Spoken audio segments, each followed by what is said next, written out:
Hey there, this is John. And I'm Josh. And we are going to be talking about Week 13, the preview of this week, 2018 college football season. It's Rivalry Week, so a lot of exciting things are going to be happening. It's also Thanksgiving. Happy Thanksgiving. I'm going to say to start with, we're not going to talk about a number of rivalry games this week just because they're not that interesting, like Georgia Tech, different games like that where one team is just dominating right now. Even though I've heard some people saying Georgia Tech has a chance in this one just because of the triple option and all this kind of stuff. We're going to try to focus on games where we think like the two teams have a chance. That they're worthwhile, worth talking about. Yeah. So, and the first one's really almost not worth talking about because like you said, you're not going to say that UCF's going to lose anything for the rest of this season. And I think UCF wins. I don't think there's any way they can get beat by South Florida. So it's at South Florida. It's a rivalry week. South Florida has lost 4 straight games. They have, which blows me away. Like, how do you go? I'm pretty sure 6-0 and then now 6-4, something ridiculous like that. But hear me out. Okay. UCF goes into this game against a rival and beats them by 40. I mean, come on. It's UA. There's no chance that South Florida is going to compete with UCF. And then that means that UCF's going to have to play Houston, which has had a disappointing season as well. AAC as a whole is... AAC as a whole is just a lackluster conference full of half-talented teams who can't compete when it comes to bigger boys. Yeah. And UCF is stuck in that conference. Absolutely. So not much they can do about it.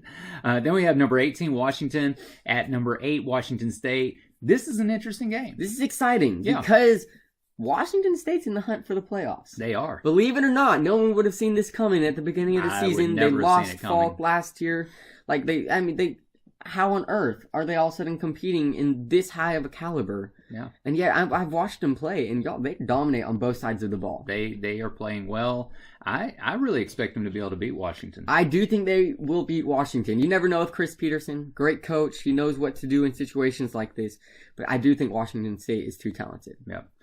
Then you have the Iron Bowl. Auburn is going to be at number 1 Alabama. Nobody expects Auburn to be able to win this. This is the criteria for Gus Malzahn to keep his job every year. Auburn's like, here's your contract, beat Alabama. I actually heard an Auburn fan say today that he hopes Alabama wins like 45-3, so Gus Malzahn gets fired. Oof, that's rough. That is rough. It's at Alabama. Yeah. There's just no probable chance that Auburn is going to compete in this game. I can't imagine it, but it is Iron Bowl, and weirder things have happened. So, then we have number 23, Utah State's going to be playing at number 25, Boise State. This is a big game too. So Boise State they just got really, really, really lucky this year with having all of their hardest games at home. Yeah. And that really does make a huge difference when it comes to Boise Stadium because it's like by far the loudest in that conference. It has the most attendance and everything. So just like it showed in Fresno, I think that will be the deciding factor of just being the home field advantage, Boise State being able to scrape by Utah State in a close game. All right, we'll see. That's an interesting one to have on our calendar here, though. Then we have the other big one in Big Ten. Number 4, Michigan is going to be at number 10, Ohio State. I expect Michigan to be able to win this thing pretty handily. So are these the updated rankings? I'm not sure if they are. I'm going to assume not because West Virginia lost. They don't be able to win. Yeah. So the rankings are going to be a little different right now. Alabama is still number 1, barely. Clemson actually is pretty close to them right now. But yeah. That is correct. But some of these might be a little different right now. I know Wazoo's now number 7. Okay. Because if you haven't seen, UCF moved up in the rankings. They're top 10 now, number 8. Anyways. Okay. Getting back on track, some of these rankings might not be the same as the playoffs that came out on Tuesday. Yeah. All right, and then... Michigan. Huh? Michigan, Ohio State. Yes, Michigan, Ohio State. Not a game. Michigan, 100 times a better team than Ohio State is right now. They go in there. I haven't seen Ohio State do anything impressive to me. So, yeah. Michigan's only loss is like by 1 point. In their to a great game. Notre Dame team. Yes. They're a phenomenal team. Yep. All right, so then we have South Carolina is going to be at Clemson. Okay. Really nothing to talk about. Yeah, this is going to be an absolute destruction. So okay, Out of all the top 4 games, we didn't mention Notre Dame this week. I think they play like Florida State or something, so it doesn't matter. yeah. I will say Clemson is the most likely. Like, if there was a chance of one of them losing, To it South would Carolina. be Clemson losing to South Carolina. What? Out of all these games, I don't think it's going to happen. It's not my upset, but that would be my pick. Yeah, that I'd say yeah. No. Hard for me to say that one. That's fair. Okay, but your upsets.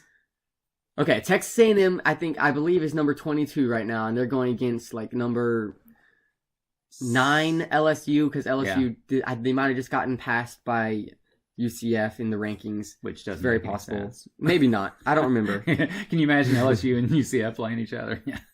No. I think Texas A&M can't see beats LSU. Mm. It's at Texas A&M. Okay. So, You think so, huh? 12th man, Texas A&M. Wow. I have this feeling it's possible Texas A&M can beat LSU. All right. And honestly, at this point, LSU knows they're not going to make it to the playoffs. Yep. And A bit disappointed. I just don't think they're playing for as much as they were. Okay. So Texas A&M wins this one in a nail biter. All right. And then you had, as far as Oklahoma and West Virginia.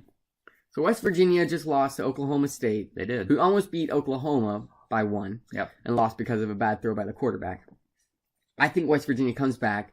It's going to be an offensive battle all the way to the end, and Will Grier is going to beat out Kyle Murray in a quarterback battle for the ages, because both of these are phenomenal quarterbacks who can throw like nobody's business. This could be a really high-scoring game. Absolutely.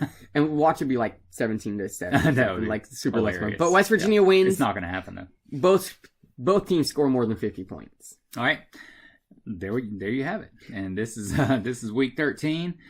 So stay tuned and find out exactly what happens.